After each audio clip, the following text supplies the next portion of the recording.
Throw the ball, let the games commence. From the sideline to the pitch, feel the suspense. Tactics, passion, the fans in a trance. We're here to discuss, give every team a chance. Strap in tight, let the whistle blow. For every win or loss, we'll let you know. This is the All Sports Podcast, feel the thrill. From every tackle, every shot, we got the skill. In the world of football, we're taking the stage. So plug in your headphones, turn the page.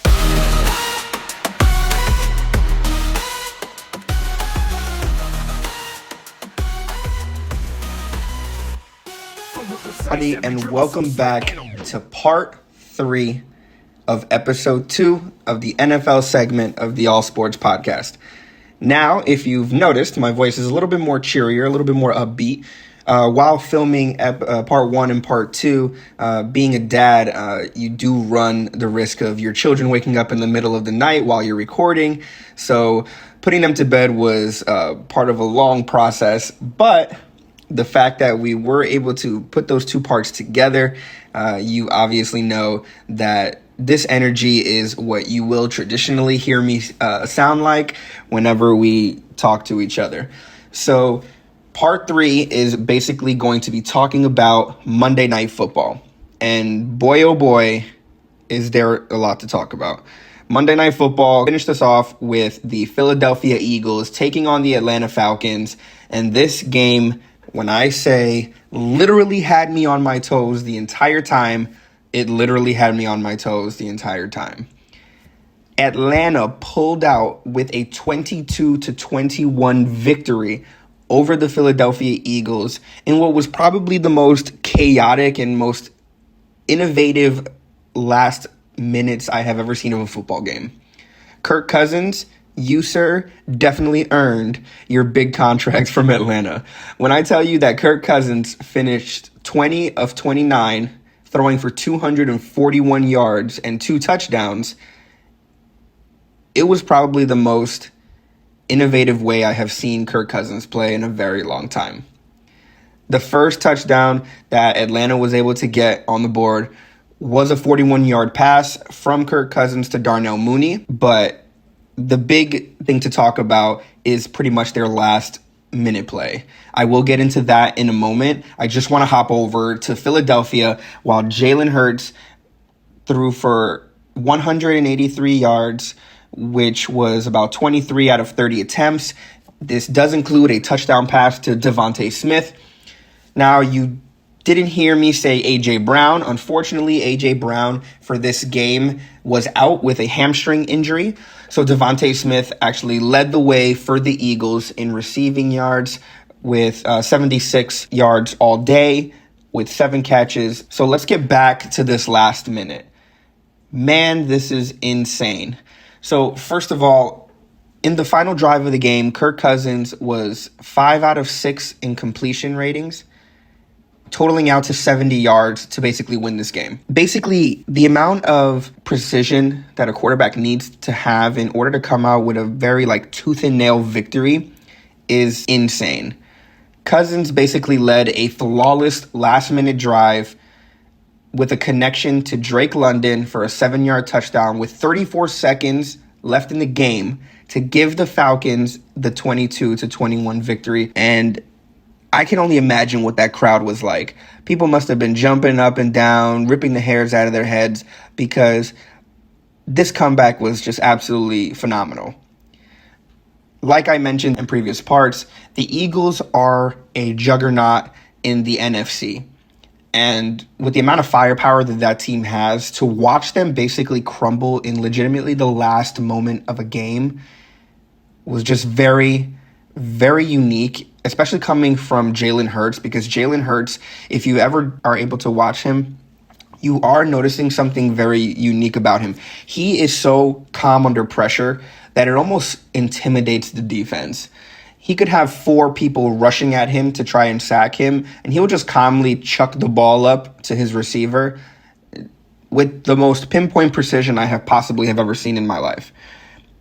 And to watch him miss a couple of throws in the last couple of attempts just to get downfield is just very uncharacteristic of him. Saquon Barkley, even though he totaled out to 95 yards, 22 carrying targets, he dropped a short pass that was thrown to him with about 1 minute and 46 seconds, I believe, to basically force the Eagles into a field goal opportunity.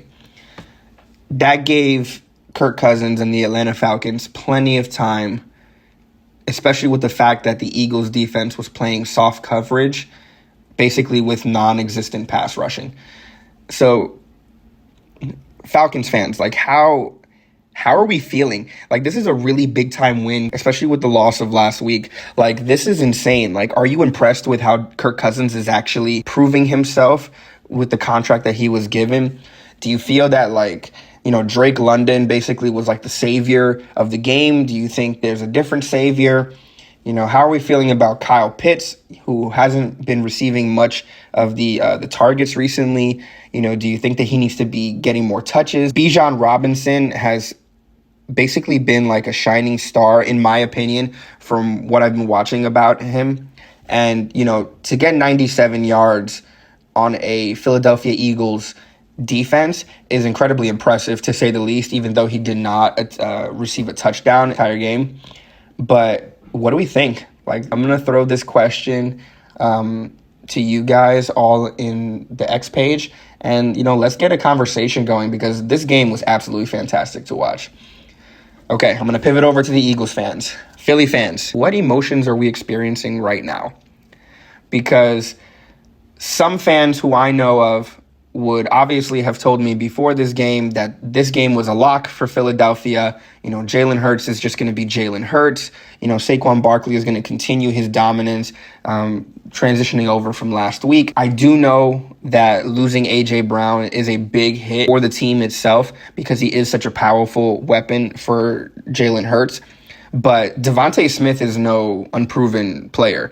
Devontae Smith is very well known for being a ridiculously impressive precision catcher. Precision catching is more of, instead of beating your man to the spot that you're supposed to be running, you actually get there half a second later in order to precisionally place your hands lower than what the pass is supposed to be intended for.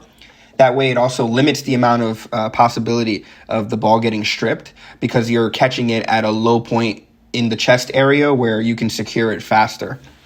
So, man, like, this is just insane. Like, I'm a Dallas Cowboys fan, and obviously some of you may want to roast me on the X for being a Cowboys fan.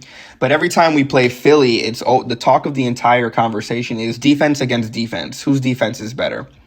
Is it more of the defensive end for the Cowboys, or is it more of the offensive end for Eagles? Or is it more of like just the defensive mechanisms from Philadelphia as it is compared to any other team? Atlanta, I think you guys played a pristine game at the end of it. And congratulations to all Atlanta Falcons fans. Congratulations to the Falcons. Congratulations to Kirk Cousins.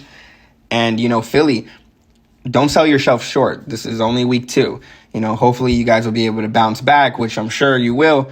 So definitely keep your head high on that. But I hope that the defensive coordinators and the offensive coordinators really take a look at this film and are able to just pinpoint exactly where the holes in their systems were. And maybe, hopefully next time you guys meet, whether it be later on in the season or even in the playoffs, really focus on how they attempted to basically bash their way through the defense and get back on the horse, you know what I mean? All right, guys, this is the end of part 3. If you haven't noticed, I will be tackling each week in 3 parts. Part 1 will always be talking about the Thursday night football game. Part 2 will be highlighting 3 teams, not in order, but with more detail on the Sunday night games. And part 3, just like today, we'll be talking about the Monday night football games. If you have any concerns, any questions, any comments, any suggestions, please reach out to us on the X, on NFL on X _. Again, that's NFL on X _. I cannot wait to hear from you. And let's get into week 3. Let's go root for your teams. But I got to say it. Let's go Cowboys. And I'll talk to you guys next week.